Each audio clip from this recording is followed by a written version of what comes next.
بسم الله الرحمن الرحيم الرحمن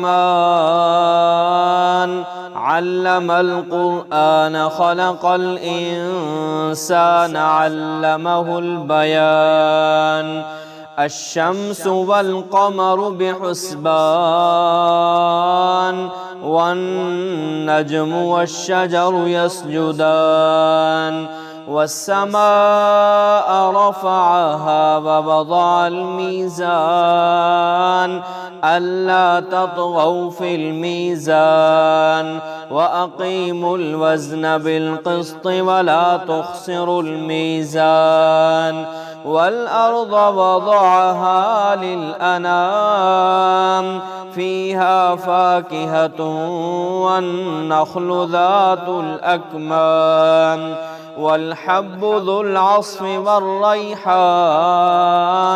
فبأي آلاء ربكما تكذبان خلق الإنسان من صلصال كالفخار وخلق الجان من مارج من نار فبأي آلاء ربكما تكذبان رب المشرقين ورب المغربين فبأي آلاء ربكما تكذبان مرج البحرين يلتقيان بينهما برزخ لا يبغيان فبأي آلاء ربكما تكذبان يخرج منهما اللؤلؤ والمرجان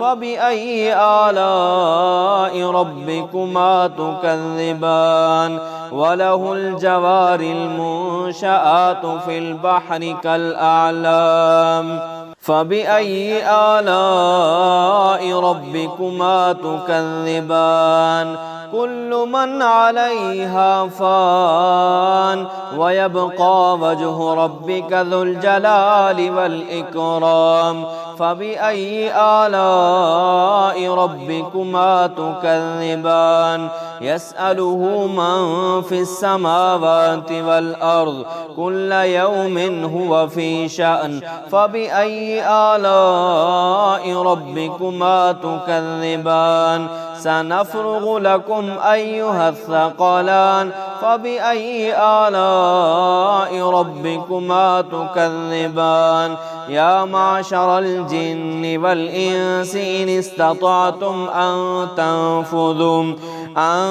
تنفذوا من أقطار السماوات والأرض فانفذوا لا تنفذون إلا بسلطان فبأي آلاء ربكما تكذبان يرسل عليكما شواظ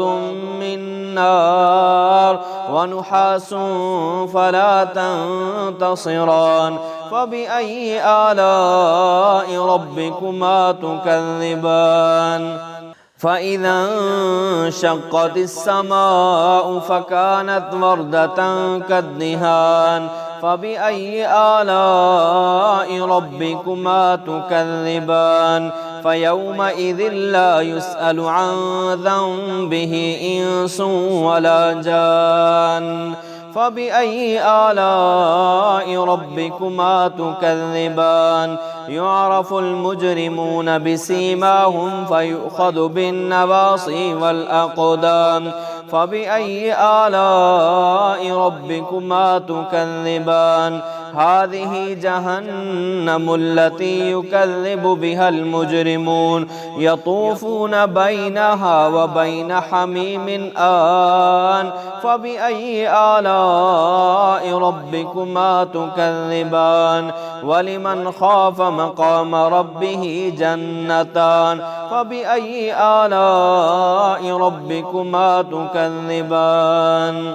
ذواتا أفنان فبأي آلاء ربكما تكذبان فيهما عينان تجريان فبأي آلاء ربكما تكذبان فيهما من كل فاكهة زوجان فبأي آلاء ربكما تكذبان متكئين على فرش بطائنها من استبرق وجنى الجنتين دان فبأي آلاء ربكما تكذبان فيهن قاصرات الطرف لم يطمثهن إنس قبلهم ولا جان فبأي آلاء ربكما تكذبان كأنهن الياقوت والمرجان فبأي آلاء ربكما تكذبان هل جزاء الإحسان إلا الإحسان فبأي آلاء ربكما تكذبان ومن دونهما جنتان فبأي آلاء ربكما تكذبان مدهامتان فبأي آلاء ربكما تكذبان فيهما عينان نضاختان فبأي آلاء ربكما تكذبان فيهما فاكهة ونخل ورمان فبأي آلاء ربكما تكذبان فيهن خيرات حسان فبأي آلاء ربكما تكذبان حور مقصورات في الخيام فبأي آلاء ربكما تكذبان لم يطمثهن إنس قبلهم ولا جان فبأي آلاء ربكما تكذبان متكئين على رفرف خضر وعبقري حسان فبأي آلاء ربكما تكذبان تبارك اسم ربك ذي الجلال والإكرام.